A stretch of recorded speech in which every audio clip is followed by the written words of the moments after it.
सिर साठे रुक रहे तो भी सस्तो जान। अमृता बिश्नोई की ये लाइन आज राजस्थानी नहीं पूरे देश में चर्चा का विषय बन चुकी है। नागौर सांसद हनुमान बेनीवाल ने संसद में इस मुद्दे को उठाने की भरपूर कोशिश की, हालांकि लोकसभा में चल नहीं पा रही, जिस वजह से उठा नहीं पा रहे हैं। विधानसभा में मुद्दा गरमाया हुआ है। रविंद्र सिंह भाटी लगातार इस मुद्दे को कई सालों से उठाते हुए आ रहे हैं और आज भी बीकानेर में कई लोग धरने पर बैठे हैं, कई संत धरने पर बैठे हैं, खाना पीना तक छोड़ रखा है। ऐसे मामले में ज़रूरी जानना है कि बीकानेर में आखिर चल क्या रहा है, क्यों जो खेजड़ी का वृक्ष है वो राजस्थान के लिए ज़रूरी है और अब तक के जो सरकारी आंकड़े हैं और जो दावे हैं वो क्या है। तो पहले हम बीकानेर से बात करेंगे डिम्पल जी से कि आज बीकानेर में क्या कुछ रहा, क्योंकि आज भाजपा के एक बड़े नेता भी पहुंचे थे। हालांकि कल भी एक मंत्री वहां पहुंचे थे, जिसके बाद हमें देखने को मिला था कि कहीं ना कहीं ये आंदोलन बिखरता हुआ नजर आ रहा था, लेकिन वो फिर से संभाला गया, आंदोलन को फिर से जीवंत किया गया और आज भी एक नेता पहुंचे, अपनी हाजिरी लगाई। क्या उन्होंने सिर्फ जी देखिए दीपक भाई, ये केवल सिर्फ मात्र बीकानेर का ये मामला नहीं है, ये बल्कि पूरे राजस्थान का मामला है। ये मात्र खेजड़ी का मामला नहीं है, ये जैसलमेर से लेकर ओरण बचाओ आंदोलन से लेकर तमाम जो ये मुद्दे हैं कहीं ना कहीं ये बड़े लेवल पर होते जा रहे हैं। और ये केवल 6 दिनों से चलने वाला धरना नहीं है, यहाँ पर जनता को मैं साफ बता दूं, क्योंकि अभी तो ब्रॉडकास्ट इस तरह से दिखाया जा रहा होगा, इतने बड़े लेवल पर यहाँ पर आपको देखने को मिलेगा कि ये 6 दिनों से चल क्या रहा है। पर दीपक भाई, ये आज से नहीं चल रहा है, ये इतने दिनों से, इतने महीनों से ये चलता आ रहा है। लेकिन सोलर कंपनियों के लिए, उनको मुनाफा पहुंचाने के लिए कहीं ना कहीं सरकार एक तरफा होती नजर आ रही है। और मैं तो ये जानना चाहता हूं,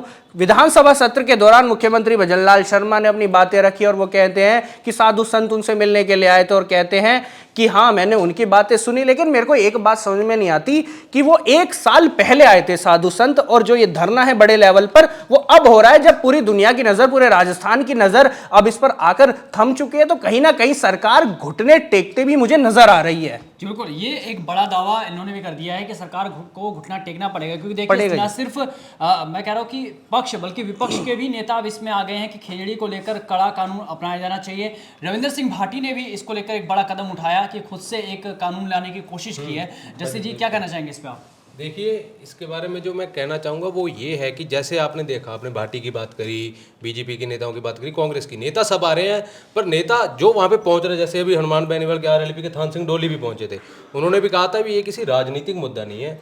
और कहीं ना कहीं से बहुत सारे आप चैनल्स भी देख रहे होंगे, बहुत सारे मीडियम्स देख रहे होंगे, वहाँ पर भी इसे कहीं ना कहीं राजनीति से जोड़ा जा रहा है। कोई कह रहा है भी ये कांग्रेस ने करवाया गया है, कोई कह रहा है भी इसके पीछे देखो कुछ फायदा है। देखा, अगर जो बात अगर मैं मान भी लेता हूं, अगर लोग ये कह रहे हैं कि सामने वाले लोग कि ये कांग्रेस ने करवाया, तो मैं एक जवाब मांगना चाहता हूं। एक सवाल है मेरा कि वहां से बीजेपी विधायक महंत प्रतापपुरी क्यों जाकर भाषण देते हैं, वहां से जेठानंद व्यास क्यों भाषण देते हैं, वहां से मंत्री जो सरकार के मंत्री है वो आकर क्यों वहां सबको संभालते हैं। तो ऐसा क्यों? वो एक दल का मैटर नहीं है। यही तो, ये किसी पार्टी का मैटर है ही नहीं, क्योंकि वो जहाँ पे वहां पे जो भी जाता है वो ये मैटर नहीं भी किसी एक समाज का है या किसी एक पार्टी का, ये पूरे पर्यावरण का, पूरे पर्यावरण प्रेमियों का है, पूरे राजस्थान का है। आपने पर्यावरण की बातें करी है तो मैं यहाँ दर्शकों को एक बहुत जरूरी फैक्ट ये बता दूं कि बीकानेर का क्षेत्र है नोखा दैया, जहाँ तकरीबन 450 से ज्यादा दिन चला था सिर्फ खेजड़ी को लेकर, क्योंकि वहाँ पे पर्यावरणविदों का दावा था कि वहाँ 40,000 बीघा जमीन पर सोलर प्लांट लगाने के लिए 80,000 खेजड़ी के पेड़ काटे गए, जबकि सरकारी रिकॉर्ड में ये संख्या लगभग 2,283 मात्र दिखाई गई थी। तो इन धरनों पर आखिर सरकार का रुख मतलब उस तरफ क्यों नहीं जाता है? क्योंकि देखिए, ना सिर्फ बीकानेर की बात करें, जैसलमेर से में भी कई जगह पर खेजड़ी काटने की बात आई। रविंद्र सिंह भाटी ने आपने देखा होगा कि पिछले साल कई जगह पर धरना प्रदर्शन किया, उस समय तक सरकारें शांत थी। यही वजह है कि आज 350 से ज्यादा संत धरने पर बैठे हैं, खाना पीना छोड़कर बैठे हैं। और हमारे बीच में एक स्टोरी भी आई थी जैसलमेर पे, जहां पर जो माताएं हैं, जो बहनें हैं, जो बहुएं हैं, घर की बेटियां हैं जो नहीं आ पाई हैं, वो खाना पीना छोड़कर घरों में बैठी हुई है। मतलब इतना बड़ा त्याग जो है। देखिए, एक संतों पे मैं बात करना चाहूंगा, ये पूरा श्रेय जो अभी आप के विश्नोई आए थे, आपने देखा होगा कल के विश्नोई आए थे, उन्होंने जो सहमति बनाई थी, काफी संतों ने अपना अनशन तोड़ भी दिया था, लोग जाके उठकर जाने वाले थे, लेकिन एक युवक जिसका नाम सुभाष खारा बताया जा रहा है, उसने आकर दलील दी, उसने आकर स्टेज पर आकर रोया, चीखा चिल्लाया भी मेरी माँ मेरी बहन बैठी है। तो जो एक तरह से आप कह रहे हो जो राजनीति, जो भजनलाल सरकार है, जो कोई भी सरकार है, एक तरह से काउंटर करने की भी कोशिश की गई थी, भी लोगों को ये अफवाह भी कई चैनलों पे या कई न्यूज़ पे सोशल मीडिया पे फैली है भी धरना खत्म हो गया, लेकिन धरना अभी तक खत्म नहीं हुआ है। वो खुद वहाँ पे स्टेज पे जो वहाँ पे अभी कार्यक्रम चल रहा है, जो लोग बैठे हैं वो बार बार यही चीज़ कह रहे हैं भी ये जो फेक न्यूज़ है इसे मत फैलाया जाए। तो सबसे पहले तो न्यूज़ यही है। जस्सी भाई वो झलक मैंने भी देखी है, बड़ा दुखद नज़ारा था। उनके जो नाम सुभाष खारा माफ कीजिए, तो वो जिस तरह से आंसू रोक रहे, तो वो जो विजुअल था ना वो बड़ा ही वो दुखद विजुअल था। और ये जो अपडेट आपने बताया वो अच्छा काम किया आपने बताने का, क्योंकि आमरण अनशन जरूर के बिश्नोई मंत्री हैं उन्होंने तोड़वा दिया, लेकिन जो धरना है वो अब भी जारी है। जी मैं ये भी कहना चाहूंगा कि अनशन सब लोगों ने नहीं तोड़ा है अभी, और इसकी वजह ये है कि जो आंकड़े हैं ना वो डराने वाले। अब देखिए कि 2030 तक के अनुमान है कि अगर 90 गीगावाट का, जैसे कि भजन लाल शर्मा ने भी कल कहा विधानसभा के अंदर सबके सामने कि हमारे लिए सोलर पैनल बहुत जरूरी है, तो उसका खामियाजा हम कितना भुगतेंगे ये है कि अगले 5 वर्षों में करीब हमें 38,54,000 पेड़ों की बलि चढ़ानी होगी।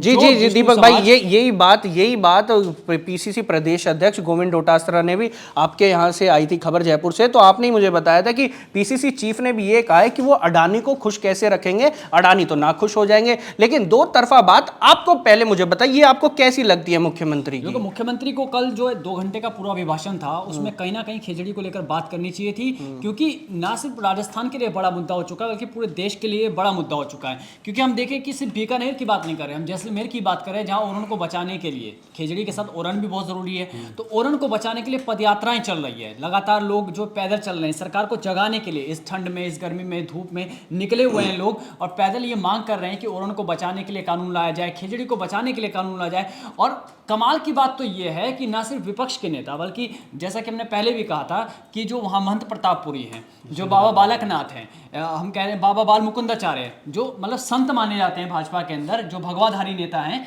वो तक कह रहे हैं कि कानून लाना चाहिए। फिर आखिर ऐसी क्या समस्या आ रही है कि भजन लाल शर्मा को सिर्फ 2 घंटे के भाषण में सिर्फ 40 सेकंड मिलते हैं ये बात कहने के लिए कि खिचड़ी के लिए हम कानून लेकर आएंगे, जबकि उन्होंने वादा किया था अगस्त के महीने में, उन्हीं संतों के आगे जाके वादा किया था। और बीजेपी को माना जाता है कि हिंदूवादी छवि मानी जाती है, ऐसे में उन संतों से किया हुआ वादा और वो बात आखिर क्यों अब तक सामने नहीं आई थी? अगर आपने इसका विरोध भी आपको साफ जनता में दिख रहा है। अभी जैसे बीकानेर में चल रहा है, अभी सूरतगढ़ में भी लोग आमरण अनशन पे बैठे हैं, आज ही की खबर है। हर जगह से देखने को मिल रहा है। लोगों को भी धीरे धीरे समझ आने लग गई है भी सरकार जो है वो अपने किसी ना किसी फायदे के चक्कर में ही लोगों को गुमराह करके किसी और मुद्दों पे घुमाती है, और इससे कोई किसी धरातल पे कोई इसका असर होता नहीं है। अब इन्हीं सरकार को और इन्हीं अधिकारियों को अगर ये समझना है तो उनको गूगल करना चाहिए कि 1950 से लेकर 60 के दशक में जो आंकड़े कहते हैं वो ये है कि रेगिस्तानी जिलों में खिचड़ी का जो घनत्व था वो 90 वृक्ष प्रति हेक्टेयर था, जो केवल घटकर 35 वृक्ष प्रति हेक्टेयर रह चुका है। मतलब 90 से हम 35 के आंकड़े पर आ गए हैं और सरकार कानून बनाने को तैयार नहीं है। कितनी मतलब दुखद बात है ये सरकार के लिए कि इतना बड़ा आंदोलन चल रहा है राजस्थान के अंदर, बीकानेर के अंदर, तमाम जगहों के नेता, वहाँ के विधायक, तमाम मंत्री ये कह रहे हैं कि हम कानून लेकर आएंगे, कानून लेकर आएंगे। संसद तक ये मामला पहुंच चुका है, लेकिन इसके बावजूद भी ना तो भजन लाल शर्मा की तरफ से कोई बड़ा बयान सामने देखने को मिलता है, ना किसी और मंत्री का, जो कानून मंत्री है जोगाराम पटेल, वो भी आके खुद से सामने से कहे ना कि हम ये कानून में लेकर आ रहे हैं, हम कड़ा प्रावधान करेंगे। सिर्फ 100 रुपए का जुर्माना हुआ करता था, इतने बड़े आंदोलन के बाद उसको 2000 रुपए किया गया। आप सोचिए कि इतनी बड़ी जो सोलर कंपनी है उनके लिए मात्र 2000 रुपए होगा ही क्या, वो तो कभी भी भर सकते हैं, लाखों रुपए दे के वो खिचड़ी के पेड़ काट देंगे। तो फिर इस कानून को लाने का फायदा ही क्या रह जाएगा जिसकी बात अभी तक की जा रही थी। अब ऐसे में रविंद्र सिंह भाटी कह रहे हैं कि हम लेके आएंगे कानून, तो देखने वाली बात होगी। और जोगाराम पटेल को खुद सामने आकर ये कहना चाहिए कि हम ये कानून लाने जा रहे हैं ताकि जनता में एक विश्वास बने कि हाँ वाकई सरकार हमारे लिए काम कर रही है। देखिए दीपक भाई, केंद्रीय कानून मंत्री भी खुद बीकानेर से ही हैं और बीकानेर में ये महाआंदोलन चल रहा है बिश्नोई समाज और 36 बिरादरी से लेकर साधु संत महाराज। लेकिन यहाँ पर एक जो चिंताजनक बात है कि यहाँ पर सरकार ने एकदम से फैसला ये नहीं लिया है, सरकार को टाइम लगा। 1 साल बाद, पिछले साल की बात है, अगस्त में ये सब साधु संत मुख्यमंत्री से मिलने आए थे, उसके बाद 1 साल का समय लगा उनको 40 सेकंड में अपनी बात कहने के लिए। लेकिन कहीं ना कहीं जो ये बीकानेर का जो महाआंदोलन है वो एक बड़ा रूप रूप लेने वाला है। और कहीं ना कहीं ऐसा अंदेशा भी कुछ ट्वीट्स भी मैं पढ़ रहा था, तो कुछ ऐसे संगठन काम कर रहे हैं ताकि उसका जो माहौल है ना आंदोलन का, उसको खराब किया जाए, ताकि ये राजनीतिक देने की, ताकि उसको खराब कर दिया जाए और उसको बड़ा एक एजेंडा की तरह दिखाया जाए कि ये यहाँ पर अपनी रोटियां सेकी जा रही थी, यहाँ पर कुछ उग्र आंदोलन वगैरह इस टाइप का वो कुछ ट्वीट देखने को मिला। तो वो भी खतरनाक है। ये भी बिल्कुल सेम यही सिचुएशन थी जब किसान आंदोलन चल रहा था दिल्ली के बॉर्डर पर। उस समय भी इस तरह के आरोप लगाए गए थे कि किसानों को खराब किया जा रहा है, कई खालिस्तानी एंगल लगाया गया था, तमाम तरह के एंगल उसको जोड़े गए थे किसान आंदोलन में। ये पूरे देश ने देखा था और आखिरकार सरकार को कानून वापस लेना पड़ा। और बीकानेर में भी कुछ ऐसा ही माहौल बनता हुआ नजर आ रहा है जिस तरह से कल आंदोलन तोड़वाने की कोशिश की गई थी। अगर वो व्यक्ति जो है सुभाष खारा, अगर उनके आंसू ना निकलते ना तो शायद ये आंदोलन ना रुकता। कई लोग उठ के जाने वाले थे वहां मंच से, कई लोग जाने लग गए थे, लेकिन उस आंसू के बदौलत वो रुके। मैं उनके लिए चिंतित हूं ज्यादा जो आंदोलन में नहीं है, जो घरों पे बैठी है जो माताएं बहनें, और वो आंदोलन कर रही है, वो अनशन पर बैठी हुई है। अस्पताल में इतने लोग जा चुके हैं, क्यों अभी तक जो है मुख्यमंत्री से लेकर हमारे तमाम नेता, मैं सिर्फ पक्ष की बात नहीं कर रहा हूँ, विपक्ष की बात भी कर रहा हूँ, यहाँ पे टीकाराम जूली जैसे नेता, गोविंद सिंह डोटासरा जैसे नेता तंज तो कस देते हैं माइक पर आके, सामने आके मीडिया के आगे बयान देकर चले जाते हैं, लेकिन ये नेता आखिर अस्पतालों में क्यों नहीं पहुंच रहे उनके पास, उन संतों के पास क्यों नहीं जा रहे? यही तमाम नेता जब आज तो ये विपक्ष के रूप में, लेकिन वो तब कहाँ थे जब वो सरकार में थे? बिल्कुल, ये भी एक बड़ा सवाल है कि जब वो सरकार में थे तब क्या कर रहे थे, क्योंकि 2.5 साल तो हुए हैं अभी सरकार को आए हुए। और जो इतने बड़े बड़े बातें की जाती है ना मीडिया के आगे कि हमने ये कर दिया, हमने ये तंज कस दिया, ये कर दिया।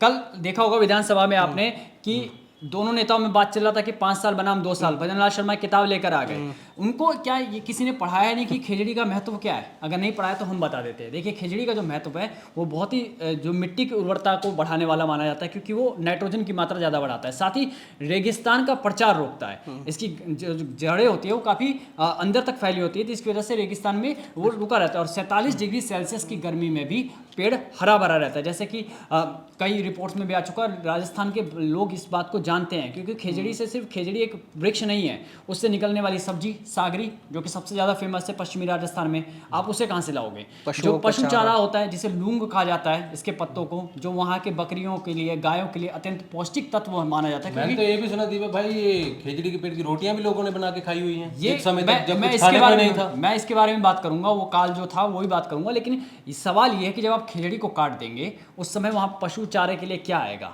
वहाँ के लोगों के लिए सब्जियां कहाँ से आएगी? क्योंकि रेगिस्तान के इलाके में जहाँ आज भी पानी तक उपलब्ध नहीं हो पा रहा है, उस इलाके में आप एक पेड़ लगा नहीं पा रहे हैं और भाषण दिए जाते हैं एक पेड़ माँ के नाम। अरे एक किसी ने ट्वीट करते हुए तंज कसा था कि एक पेड़ माँ के नाम बाद में लगाना, पहले जो दादा दादी ने पेड़ लगाया ना उसको बचा लीजिए। तो ये सवाल जो है बहुत गंभीर है। अब हम आते हैं जस्सी जी के सवाल पे, जिसकी इन्होंने बात कही, आपको शायद डिम्पल ना मालूम हो, लेकिन एक दौर ऐसा भी आया था जब इसी खिचड़ी के जो छाल है ना पेड़ की, उसकी वजह से लोगों की जान बची थी। वो काल था छप्पनिया काल। अगर नहीं पता हो ना राजस्थान के बच्चों को, तो अपने दादा दादाओं से पूछो कि छप्पनिया काल क्या था, उस समय में क्या हुआ था राजस्थान के अंदर। कसम से कह रहा हूँ कि आपकी रूह कांप उठेगी छप्पनिया काल की जब कहानियाँ सुनेंगे उस समय पे। ये समय था 1899 का, जब खिचड़ी की छाल को पीसकर उसकी रोटी बनाई जाती थी और तब खाया जाता था। और ये करते इसलिए थे क्योंकि ना तब पानी था, ना कुछ खाने का था, ना पशुओं के लिए चारा था। सिर्फ ये खिचड़ी का ही ऐसा पेड़ है जो रेगिस्तान की धरती में इतने टेम्परेचर होने के बावजूद भी हरा भरा रहता है। और उसी पेड़ ने राजस्थान के कई लाखों परिवारों की जान भी बचाई थी उस समय। तो इसीलिए लोग अभी इस पेड़ की महत्वता समझते हैं, इसलिए लोग सड़कों पर आए हैं। और आए भी क्यों ना, क्योंकि एक समय तक जो उन्हें जान बचा रहा था वो आगे भी काम आएगा, अभी भी वो जान बचाता है, बहुत लोगों की बहुत काम आती है वो चीज़। तो लोग इसलिए गुस्से में हैं और सरकार को सुनना चाहिए। बिल्कुल, सरकार को इस बात को सुनना चाहिए, क्योंकि खिचड़ी सिर्फ एक पेड़ नहीं है, बिश्नोई समाज के लिए देवता समान है। ये केवल सिर्फ बिश्नोई समाज का मैटर नहीं है, आपको भी पता है कि पूरा समाज एक हो गया, एकजुट कर दिया इस आंदोलन ने। मैं तो ये देख पा रहा हूँ कि राष्ट्रीय करनी सेना के अध्यक्ष महिपाल मकराना वहाँ पर पहुँच जाते हैं, रविंद्र भाटी वहाँ से हुंकार लगाते हैं, अभिमन्यु पुनिया वहाँ से पहुँच जाते हैं, बीजेपी के भी विधायक पहुँच जाते हैं, मंत्री भी पहुँच जाते हैं। तो अब ये जो आंदोलन है ना, ये मात्र अब बिश्नोई समाज का नहीं रहा है। मैं बिश्नोई समाज का आंदोलन मैं कह रहा हूँ कि उनके लिए देवता समान है। हाँ, देवता समान है। और खुद वसुंधरा राजे ने भी ट्वीट करते हुए कहा था कि मैं खिचड़ी की पूजा करती हूँ, खिचड़ी की पूजा करती हूँ। तो जिस चीज़ की पूजा की जाए, हिंदू समाज तो नहीं कहता कि उसको काटने की अनुमति देनी चाहिए। और सरकार को ये भी ध्यान रखना चाहिए, और आजकल के बच्चों को, जो जेनजी बच्चे हैं ना, उनको ये ध्यान में रखना चाहिए कि अगर खिचड़ी छपनिया काल में नहीं होती ना, तो जो उस समय छप्पनिया काल आया था उसमें 10 लाख से अधिक लोग और जो पशु है वो मारे गए थे। अगर पॉपुलेशन ही खेजड़ी नहीं बचती होती तो उस समय पे इससे ज़्यादा संख्या होती। ये खेजड़ी का महत्व है राजस्थान के लिए, जो सरकार अभी इस समय पे नहीं समझ रही। समझ में नहीं आ रहा कि किसके दबाव में नहीं समझ रही, जब तमाम नेता, तमाम विधायक, तमाम मंत्री पक्ष लेकर विपक्ष तक ये कह चुके हैं कि कठोर कानून आना चाहिए, तो आखिर भजन एक लाल बात है, सरकार कहना चाहूंगा, कुछ कोई समझे ना समझे, सरकार क्यों नहीं समझ रही, बस आप एक बार कंपनियों के जो ओनर्स हैं उनका नाम जान लीजिए बस, तो आपको भीतर की या पीछे की कहानी का पता लग जाएगा। नहीं, नाम ये क्या अब आप जानना? खुद पे है। नाम क्या जाना। डोटासरा तो खुद ही आरोप लगा चुके हैं कि अडानी के चक्कर में आ रखे भजन लाल जी। वो फिर लोगों को वो सुन के बात निकल जाती है ना, खुद लोग एक बार पता लग जाएगा तो सारी कहानी साफ है। खैर कम से कम इनके थोड़े बहुत इनकी आंखें जागी, खुले सोए नींद से जाग चुके हैं। मुख्यमंत्री ने भी 40 सेकंड भी खैर मैं मानता हूँ बहुत ही होता है अगर ये कहना, लेकिन ये तो खैर विधानसभा सत्र जो आने वाला होगा उसमें दीपक भाई पता लगेगा ना कि आखिर वो सचमुच खेजड़ी के लिए कुछ नियम लागू करने वाले हैं या फिर वही 1000 रुपये का ये जुर्माना या 10,000 कर देंगे। उसका जो मेन महत्व है कहीं ना कहीं मुझे लगता है अगर इस विधान सत्र में अगर लोगों के उनके अनुरूप अगर नहीं चलता है ये कानून नियम, तो फिर क्या बड़ा लेवल होगा। जी बिल्कुल बड़ा लेवल होगा, क्योंकि इस मामले में देखिए अभी तक क्या था कि राजस्थान के नेता ही थे, ठीक है, लेकिन जिस तरह से हनुमान बेनीवाल सीधा देश की संसद में मामला उठा रहे हैं ना, उनके साथ चंद्रशेखर आजाद रावण खड़े होते हैं, उनके साथ और भी जो मतलब जो छोटी छोटी पार्टियां हैं ना जो गुट बना के खड़ी हैं, और वहां पे कांग्रेस भी है, क्योंकि हनुमान बेनीवाल ने लोकसभा के चुनाव में कांग्रेस से ही गठबंधन किया था, और इस मामले में तो कांग्रेस भी इस बार सीरियस नजर आ रही है, तो ये मामला तो लोकसभा में भी उठेगा। वसुंधरा राजे पूर्व मुख्यमंत्री उन्होंने ये मामला उठा दिया है, तो तमाम नेता तो उठा ही रहे इस मुद्दे को, तो ऐसे में ये मामला और बड़ा होगा अगर सरकार इस पर कोई कड़ा कानून लेकर नहीं आती है, क्योंकि अब ये सिर्फ वही बात है ना कि सिर्फ विष्णुई समाज का मामला नहीं रहा, ये मामला सिर्फ एक जिले का नहीं रहा, एक जगह की नहीं रही, जैसलमेर, बीकानेर, जोधपुर, ये तमाम जगहों का, बाड़मेर का, इन सब का मामला बन चुका है। और एक बात मैं कहना चाहूंगा, लेकिन बिश्नोई समाज को श्रेय पूरा जाएगा इस चीज का, क्योंकि श्रेय वो तो पूरा काफी जाएगा। टाइम से अड़े रहे हैं, डटे रहे हैं। बड़ी तो बात अगर एक मैं वायरल वीडियो के बारे में बता दूं, एक मैं देख रहा था, एक पेड़ था, हालांकि वो गलत भी हो सकता है, मैं पुष्टि नहीं करता हूं, उसमें देखा गया कि घर के अंदर एक पेड़ जा रहा था और वो बिश्नोई समाज के किसी परिवार का पेड़ बताया जा रहा था। इससे ही महत्व समझ में आ सकता है कि उस पेड़ को काटने के बजाय उसको अपने घर के अंदर ही एज अ परिवार, फैमिली मेंबर की तरह उस पेड़ को शामिल कर लिया हो। जी बिल्कुल, ये मैंने देखा भी है। दरअसल मेरे तो कुछ दोस्त भी हैं बिश्नोई, वो हमेशा उनकी जो थिंकिंग रही है वो जानवरों के प्रति और पेड़ों के प्रति वैसी रही है, चाहे जैसे भी नेचर हो उनका, लेकिन उनके जो रूल होते हैं वो पूरे निष्पष्ट रहते हैं, वो अपने रूलों से खिलवाड़ नहीं करते। तो इसी वजह से वो आप देख रहे हैं आज जो हो रहा है। यही वजह है कि मकराना ने जो बयान दिया था वो कहा था कि सिर्फ बिश्नोई क्यों, हम भी आगे आएंगे। और ये जो जनाधार है ना, चाहे आप करनी सेना का जनाधार देख लीजिए, हनुमान बेनीवाल का जनाधार देख लीजिए, रविंद्र सिंह भाटी का जनाधार देख लीजिए, जब ये जयपुर की ओर कूच करेंगे तो कहीं ना कहीं ये आंदोलन जो है और ज़्यादा विस्तारित हो जाएगा और ज़्यादा बड़ा हो जाएगा। मैं यकीन से कह रहा हूँ कि जब हनुमान बेनीवाल का जयपुर में आंदोलन था तो राजस्थान पुलिस की हालत ख़राब हो गई थी उस आंदोलन को संभालने में, और जब ऐसे में खेजड़ी को लेकर अगर आंदोलन जयपुर तक पहुँचा, जयपुर के मैं कह रहा हूँ जयपुर की सीमा तक भी पहुँचा, तो राजस्थान पुलिस की, राजस्थान सरकार की भी हालत ख़राब हो जाएगी, क्योंकि इस आंदोलन में तमाम बड़े नेता शामिल होंगे, पूरा राजस्थान शामिल होगा। यही वजह है कि भजन लाल सरकार को इस बारे में सोचना चाहिए और जल्द से जल्द आके इस पर बयान देना चाहिए। अगर भजन लाल शर्मा बयान नहीं दे पा रहे हैं, हालांकि मुख्यमंत्री हैं वो, लेकिन कानून मंत्री को आके स्थिति पूरी स्पष्ट करनी चाहिए कि हम इस सत्र में इस पे ये लेके आ रहे हैं और कड़े से कड़े कानून में क्या क्या कानून होंगे, और कंपनियां अगर इन कानूनों का उल्लंघन करती है तो उस पर क्या एक्शन लिया जाएगा। क्योंकि सवाल हम इसलिए कह रहे हैं क्योंकि ये बात हमेशा कही जाती है कि एक्शन ले लेंगे, लेकिन एक्शन कितना हुआ है ये आम जनता को भी पता है। ये आम जनता जानती है इस बात को कि एक्शन के नाम पर सिर्फ खाना पूर्ति होती है, एक FIR दर्ज होती है, कोर्ट में केस जाता है और फिर वो लंबे समय तक चलता है, तब तक लोग भूल चुके होते हैं। लेकिन इस बार ये मामला यहाँ रुकने वाला नहीं है। जनता को, बीकानेर में बैठे हुए लोगों को, जो संत महात्मा बैठे उनको, और जो जैसलमेर में घरों के अंदर माताएं बहनें बैठी हैं, अनशन कर रही हैं, और जो अस्पताल में अभी भर्ती हैं, जो भी अनशन आंदोलनकारी, उन सबको ये आश्वासन चाहिए सरकार से कि इस पर कानून में क्या क्या आने वाला है, कितने कड़े प्रावधान होंगे।